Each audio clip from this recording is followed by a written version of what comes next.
são os preços desses insumos para o setor. E para entender um pouco mais sobre os preços dessas companhias, deixa eu trazer ele aqui, Lucas Florencio, analista da Guide Investimentos, que vai me ajudar aqui com as análises técnicas, né, para poder a gente entender um pouco sobre essa bolsa nessa segunda-feira, começando, metade do dia já foi, né, Lucas? Mas antes de eu começar a entrar, até primeiro o setor que eu vou querer de análise tua é frigorífico, só que antes disso, vamos lá, Ibovespa, 121 mil pontos. Essa marca dos 120 mil pontos tinha ali, né, nos 120 mil, um topo importante para poder ser rompido. Nos índices futuros, a gente já tinha conseguido romper isso na sexta-feira, passando ali para os 121 mil pontos. A gente tem aqui na abertura já, né, o Ibov conseguindo manter alta depois de 120, furando os 121 mil. E eu queria entender, do teu ponto de vista, qual que é o novo topo que o Ibovespa busca agora? Né, porque aparentemente vão conseguir ficar pelo segundo dia consecutivo, não consecutivo, né, mas pelo segundo pregão consecutivo, numa alta aí acima dos 120 mil pontos. Lucas, agora é com você. Qual o seu novo topo aí para o Ibov? Bem, Débora, obrigado aí pela oportunidade, prazer em estar com vocês. Vamos dar uma olhada Obrigada, no gente. Ibovespa, então. O Ibovespa muito forte hoje, né? Desde Pois é, sexta-feira, um olha vencimento de isso. opções. O mercado com uma agenda, um calendário econômico bem significativo para a nossa semana, então tem espaço aí provavelmente para novas máximas se conseguir romper essa região de 121,5, que é onde ele está testando agora, né? Basicamente o mercado está com uma alta de 1%, né, subindo muito forte, e se ganhar essa área, nós podemos projetar aqui Fibonacci, através do último movimento de alta que nós tivemos, né, para ganhar espaço até os 123 e depois projetar 100% na região de 128 mil, 128 mil e meio, e aí sim buscar o topo anterior, que seria essa área aqui de resistência por volta de 130, né? E a gente vai acompanhar como é que vai ser o movimento do Ibovespa nessa semana, que temos Fed também, divulgando taxa de juros, lá na zona do euro também, e além dos balanços com a Vale, como você mesmo comentou. É isso aí. Já entrando, né? Já que você deixou deu essa deixa aí da Vale, vamos dar uma olhada então na Vale antes de chegar em frigoríficos. Eu até falei já aqui de frigo, mas eu já até vinha falando um pouco sobre essa questão da Vale. A Vale que está aqui, se a gente trouxer, deixa eu trazer aqui meu monitor de mercado de novo no volume. Olha só, o preço da Vale agora é 69,78. Será que a gente vai furar esse 70 de novo aqui da Vale? De novo que eu quero dizer agora, né? Depois desse ciclo de baixa que a gente acompanhou aí a companhia, se eu não me engano, foi na semana passada, me corrija se eu estiver errada, Lucas, ou foi na semana passada ou no final da semana retrasada, que furou, né, a tendência de baixa, reverteu essa tendência de baixa que a gente estava vendo, rompeu, né, isso, e aí no final a gente tem visto essas altas, provavelmente com a Vale voltando para os R$ 70. Tem expectativa, é claro, pelo resultado, já teve relatório de produção, né, estímulo por incentivo ali do governo chinês existe muito forte, né, e isso pode trazer um novo ciclo aí para a companhia. Qual que seria aí um bom ponto de entrada para esse papel, na tua opinião? Maravilha, Débora. Bom, ponto de entrada, na verdade, ela já foi ativada, inclusive nós passamos a recomendação aí pela Guide, no valor de 68,50, que foi o rompimento dessa máxima. O mercado desenhou uma figura de continuidade de alta, que foi essa bandeira aqui, após ela romper a média de 20 períodos, que é essa região da linha azul, né? O mercado ele vinha, como você mesmo comentou, de uma tendência de baixa, fazendo movimentos de topos e fundos descendentes, e aí na semana passada o mercado não consegue mais gerar um fundo, né, nessa região de suporte, e passa a nossa média de 20 períodos aproximadamente na região de 66,55.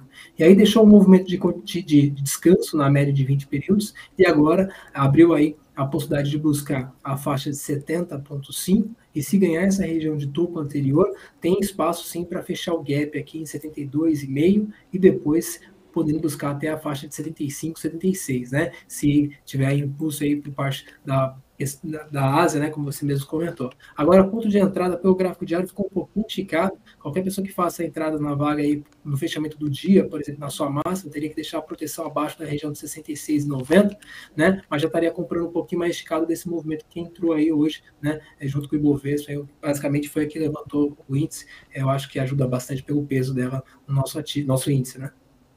É isso, o Lucas, você muito bem falou sobre essa questão ainda. A gente sabe que tem um capital estrangeiro fazendo diferença, né, nessa bolsa, principalmente no câmbio.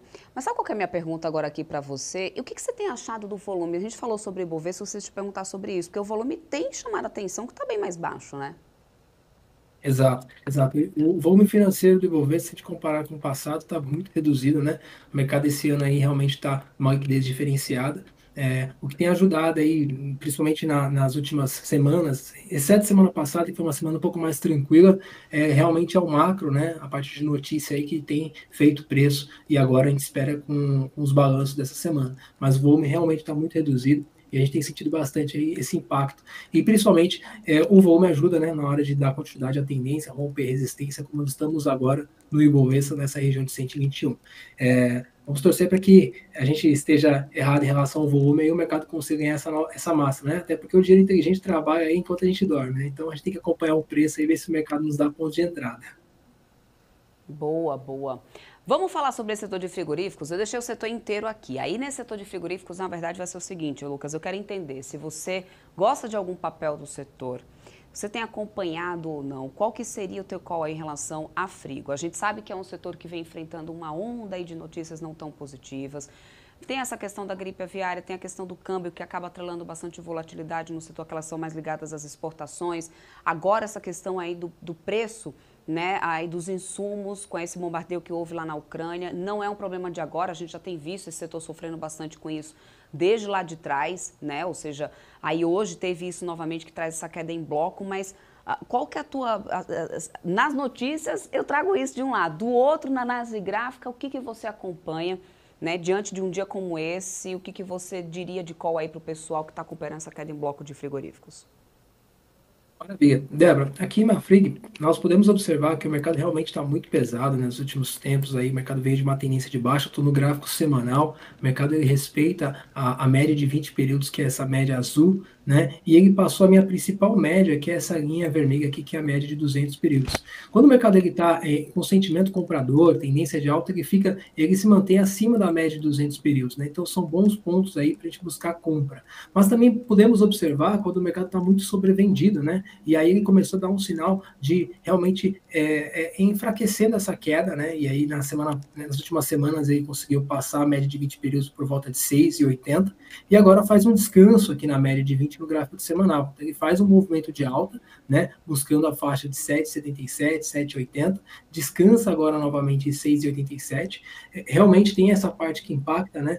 São questões aí que vão trazer volatilidade e aí para quem busca o ativo para especulação no curto prazo, pelo semanal aqui, passando a máxima desse candle que está sendo formado no dia de hoje, no início da semana, que é 7,22, 7,23, o mercado pode retomar e tentar buscar novamente 7,80, né? E aí, se passar essa região de 7,80, a gente consegue projetar aí alvos para novas máximas. Então, conseguimos utilizar Fibonacci aqui para tentar buscar até a faixa de 8,50 e seria aí uma oscilação de 16% contra um risco de basicamente 5%. Mas precisamos aí acompanhar a semana, né? A gente está falando de um gráfico semanal, então tem muita coisa para acontecer, precisamos esperar esse candle fechar, provavelmente a gente vai ter esse gatilho aí ativado somente nas próximas semanas, porque o gráfico diário não está ajudando muito não, o mercado está muito pesado, né? Deixa um candle vendedor no dia de hoje, perdendo essa região de fundo, 6,90, e se perder essa região de 6,90 e não segurar, ele tem espaço sim para buscar a região de R$6 aqui, novamente nessa região de suporte.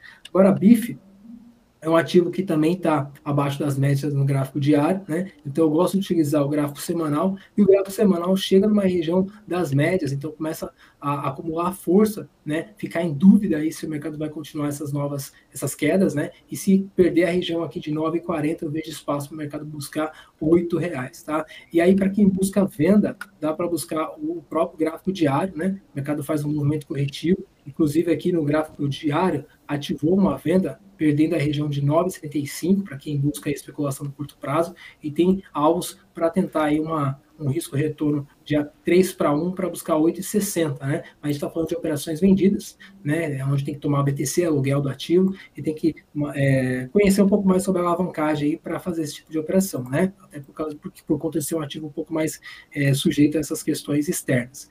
A nossa BRFS3, ela também está na média de 200 períodos, uma região de suporte, ela não pode perder essa região aqui dos 8,15, se perder essa região de 8,15, a próxima região de ponto de parada é 7,15, e depois tem espaço para buscar 5,80. Não está tão bonita para venda como a BIF, perdão.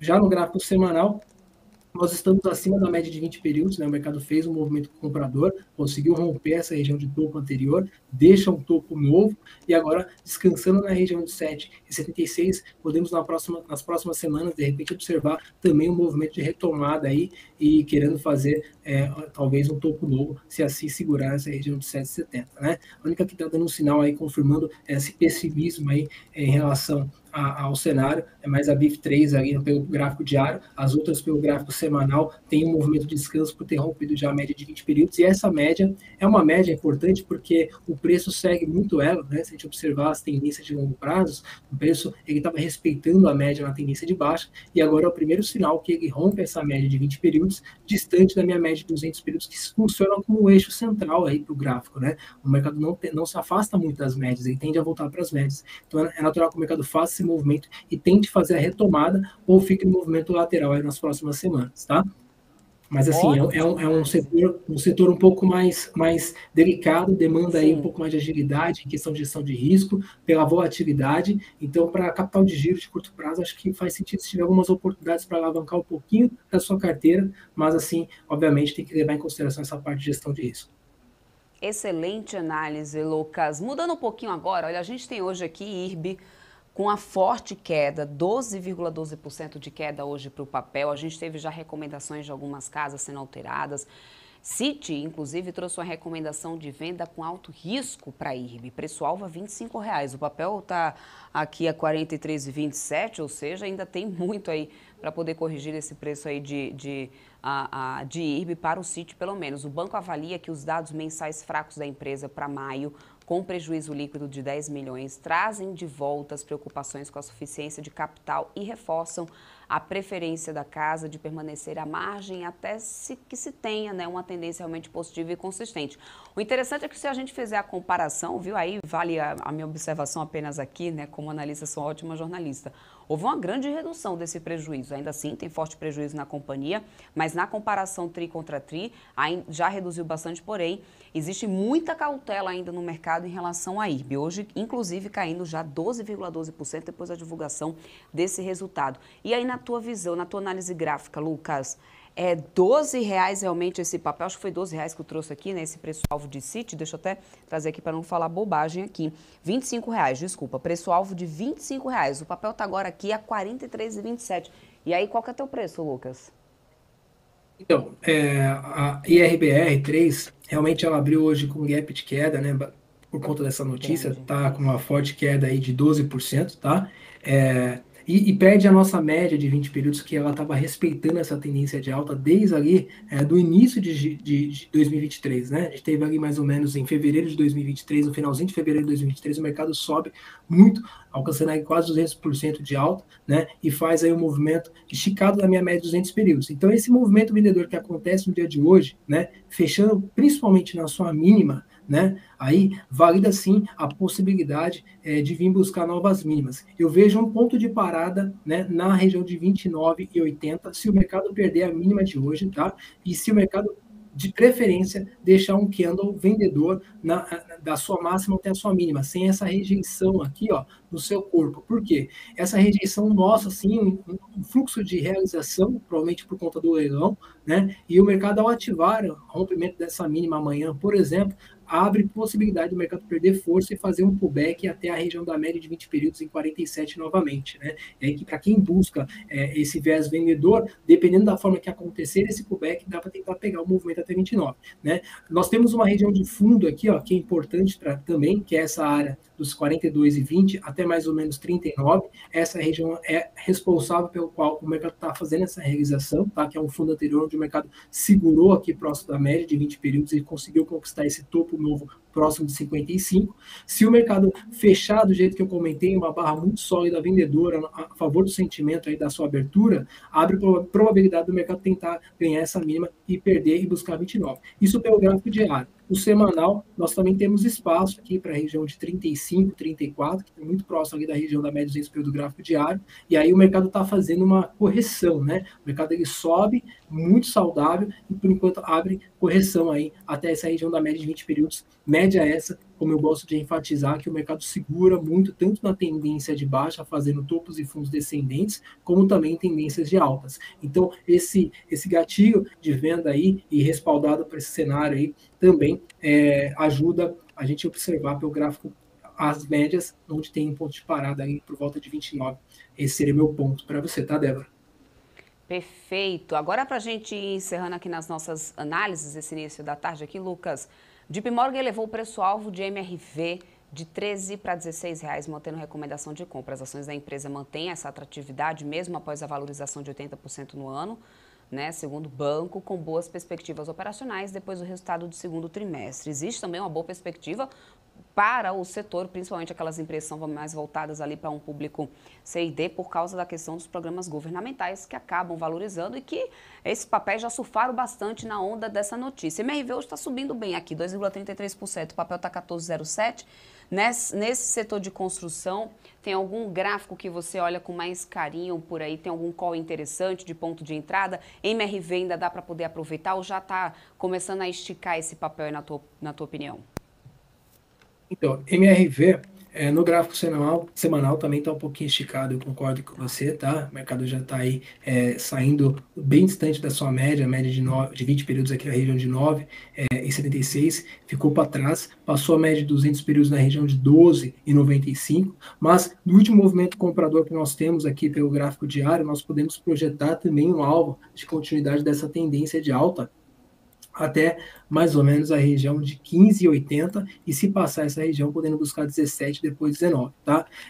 A compra está um pouquinho esticada da média de 20 períodos, né? Se o mercado fechar desse jeito aí, o que anda o comprador, o rompimento da sua massa pode fazer esse movimento para cima aí para quem busca uma operação um pouco mais de curto prazo e aí vai com uma mão um pouco mais reduzida porque está distante das médias, né? Teria que proteger por volta de 13,46 ou abaixo de 12,24, que seria o fundo anterior, né? Mas aí o mercado pode sim fazer um respiro até essa média de 20 períodos. O melhor ponto de entrada seria, obviamente, sempre próximo da média, né? Mas como o mercado está muito forte pelo gráfico semanal, né? E seguindo aí o fluxo do nosso mercado, abre possibilidade dele replicar esse movimento para buscar a região de 15,80 e 17. Então, acredito que o mercado pode fazer esse movimento sim e fica bem interessante para entregar aí pelo menos mais um percentual aí de quase 10% até a região de 15%, contra um risco de aproximadamente uns 5%, né? Então seria 2 para 1. Então esse seria meu viés aí para MRV. Recado mais do que dado, Lucas. Compartilha a sua tela para que eu me despeça aqui de você. Quero muito agradecer a tua participação aqui conosco nesse BMC Stock. Muito obrigada pelas suas ótimas análises. Espero contar sempre aqui com você. Débora. Tchau, tchau. Obrigado mais uma vez, um ótimo trabalho. Tchau, tchau. Obrigada, é isso, gente. Vamos lá, seguindo de olho por aqui. Olha, 1,06% de alta.